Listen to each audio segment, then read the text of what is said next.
Pemetaan bidang jurnalisme algoritma. Dengan perangkat lunak yang secara otomatis menghasilkan teks dalam bahasa alami dari data terstruktur rumah evolusi generasi bahasa alami atau yang dikenal dengan Natural Language Generation yang disingkat dengan NLG, mengubah produksi berita tradisional. Secara historis, komputerisasi menunjukkan bahwa perangkat lunak telah mengambil alih tugas rutin jurnalis dan jurnalisme kita selalu dibentuk oleh teknologi.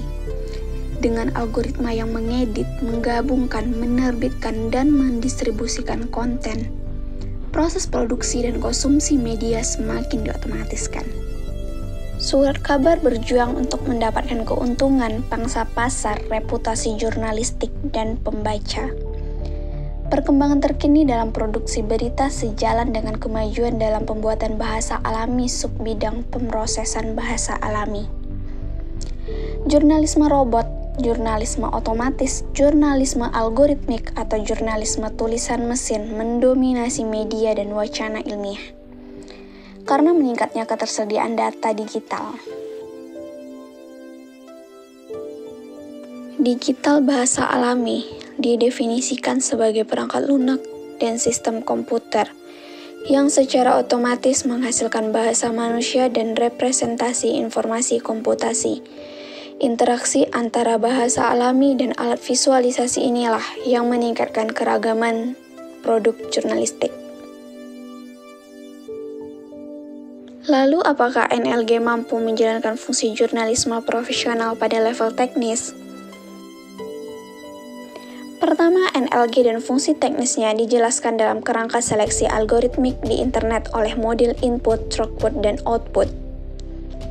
Pada tahun 2014, Ledzer dan kawan-kawan mengidentifikasi pemilihan algoritma sebagai antifungsional teknis dari banyak aplikasi perangkat lunak yang berhasil memenuhi tugas-tugas sosial, misalnya mengurangi biaya transaksi. Selain itu, mereka menguraikan tipologi fungsional dan memasukkan aplikasi pembuat teks sebagai bagian darinya. NLG dan penggunaannya dalam jurnalisme di mana mereka menyentuh secara mendalam area kreativitas dan ekspresi manusia dan menunjukkan peran profesional baru, di mana jurnalis berpindah dari peran langsung ke peran tidak langsung.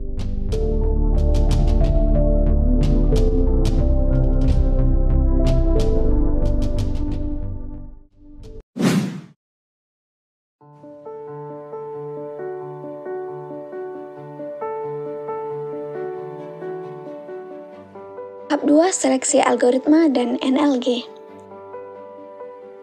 Pertama, NLG dijelaskan dalam kerangka seleksi algoritmik sepanjang model Ito. Meskipun NLG bukan bidang penelitian baru, namun NLG pertama kali muncul pada tahun 1950-an sebagai bagian kecil dari terjemahan mesin, hanya menjadi sub-bidang penelitian independen pada tahun 1980-an. Proses pembuatan bahasa terus maju karena ketersediaan data yang terus meningkat dan pentingnya analisis data statistik. Aplikasi yang populer adalah ramalan cuaca tekstual, misalnya FOG atau SumTime. Aplikasi NLG lainnya didasarkan pada olahraga, medis, keuangan, atau data teknik. Ada juga aplikasi NLG naratif untuk membujuk atau memotivasi dan menghibur yang mengarahkan ke penceritaan otomatis. Laporan media mungkin membahas robot dalam jurnalisme, tetapi lebih tepatnya algoritma digunakan untuk menghasilkan teks, mendefinisikan algoritma sebagai rangkaian terbatas dari aturan atau proses yang dideskripsikan dengan tepat untuk mencegah masalah dan sebagai urutan tahapan yang mengubah masukan melalui prosedur komputasi tertentu atau keluaran menjadi keluaran. Algoritma bersifat dinamis karena terus-menerus disesuaikan dalam upaya meningkatkan kinerja sesuai dengan kriteria tertentu. Untuk menjawab pertanyaan apakah NLG mampu menjalankan fungsi jurnalisme profesional, analisis potensi teknologi digunakan sebagai alat yang sesuai untuk menemukan kemungkinan dan keterbatasan teknis suatu teknologi. Muda dan Hermida menunjukkan bahwa pengembangan dan penerapan algoritma dalam jurnalisme membutuhkan lensa teknologi dan sosiologis. Oleh karena itu, NLG diatur dan dipengaruhi oleh karakteristik internet sebagai teknologi pendukung pengumpulan data dan distribusi teks melalui solusi berbasis cold. Untuk saat ini, permasalahan ini berfokus pada lensa teknologi terlebih dahulu untuk menganalisis NLG dari pandangan yang terutama berpusat pada teknologi. Perspektif teknik diilustrasikan menurut analisis potensi teknologi oleh Neuberg untuk jurnalisme online dan Wolf untuk aplikasi dalam jurnalisme seluler. Karena penelitian tentang NLG terbatas dan penggunaannya dalam jurnalisme, karakteristik teknologi tambahan dari NLG diperoleh dari wawancara. Studi pendahuluan tentang dimensi potensi teknologi berfungsi sebagai dasar untuk klasifikasi kelembagaan.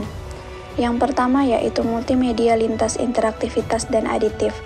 Multimedia adalah integrasi dari berbagai media untuk komunikasi dan media informasi termasuk teks, fotografik, video animasi, dan audio. Yang saat ini NLG dalam pengertian linguistik komputasi adalah pembangkitan teks dalam bahasa manusia. Bagian 2 yaitu aktualisasi atau kecepatan publikasi. Tentunya penting dalam jurnalisme digital dan konten online dapat terus diperbarui jika data langsung tersedia, sehingga mengabaikan rutinitas produksi tradisional. Yang ketiga yaitu selektivitas dan sensitivitas konten. Selektivitas dalam pengertian ilmu sosial berfokus pada penggunaan dan potensi sistem untuk mempersonalisasi dan memiliki fungsi tertentu untuk pengguna, misalnya tata letak atau konten. Sementara NLG membutuhkan prasyarat teknologi internet, misalnya distribusi teks dan pengumpulan data berbasis cold untuk interaksi yang luas ke dalam jurnalisme. Ada kemungkinan bahwa pengguna memilih topik khusus dan produksi jurnalistik dan mempersonalisasikannya berdasarkan minat masing-masing. 4 yaitu ketersediaan data, kualitas, keragaman bahasa, dan rutinitas produksi. Mengingat NLG adalah proses yang sangat kompleks di bidang linguistik komputasi, algoritma tidak dapat menghasilkan teks tanpa campur tangan manusia.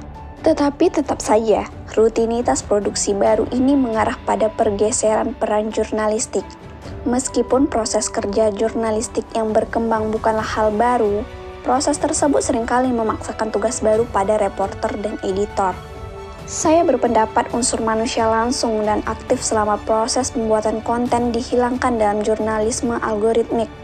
Ini tidak berarti bahwa faktor manusia dihilangkan sama sekali dari pembuatan konten, karena algoritma itu sendiri dikembangkan oleh manusia.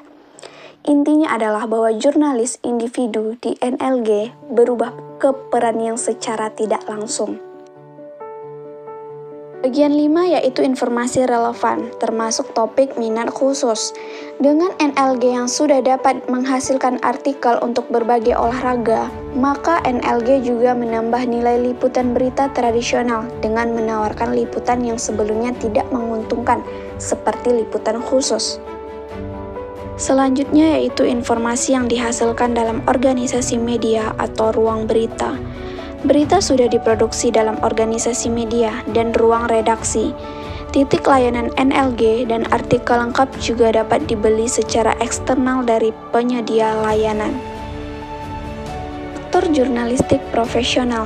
Hingga saat ini, media sudah menguji dan menggunakan layanan NLG dalam jurnalisme, mengevaluasi apakah produk sesuai dengan standar dan kualitas merek mereka, dan bagaimana jurnalis serta pengguna bereaksi.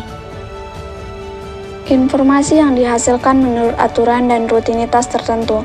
Secara umum, penggunaan algoritma untuk diproduksi media mengandung logika editorial berdasarkan pilihan sosial media profesional. Pengaruh jurnalisme dalam NLG terlihat saat teks dihasilkan sesuai dengan aturan dan rutinitas yang berbeda, yang spesifik untuk organisasi media. Misalnya penyesuaian laporan perolehan AP yang cocok dengan AP Style Guide membutuhkan waktu hampir 1 tahun sebelum peluncuran.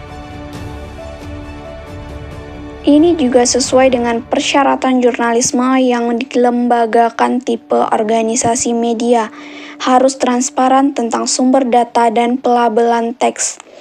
Ini terkait dengan transparansi algoritma yang dipinjam dari nilai-nilai jurnalistik profesional. Tentang hukum hak cipta dan akuntabilitas cukup tidak jelas dan peran jurnalis terus berubah.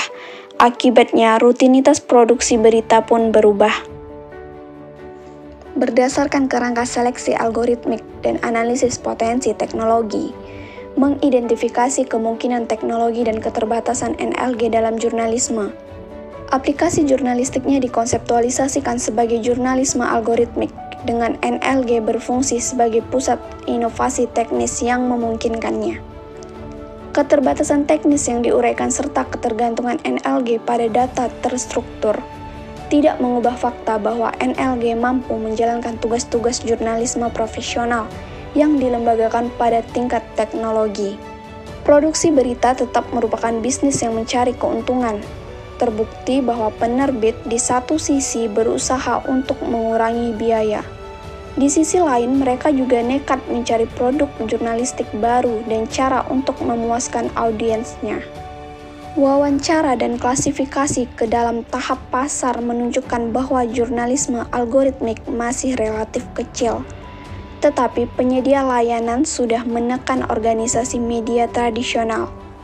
Integrasi jurnalisme algoritmik ke dalam portofolio organisasi media juga menandakan dimulainya pelembagaan jurnalisme algoritmik di tingkat organisasi.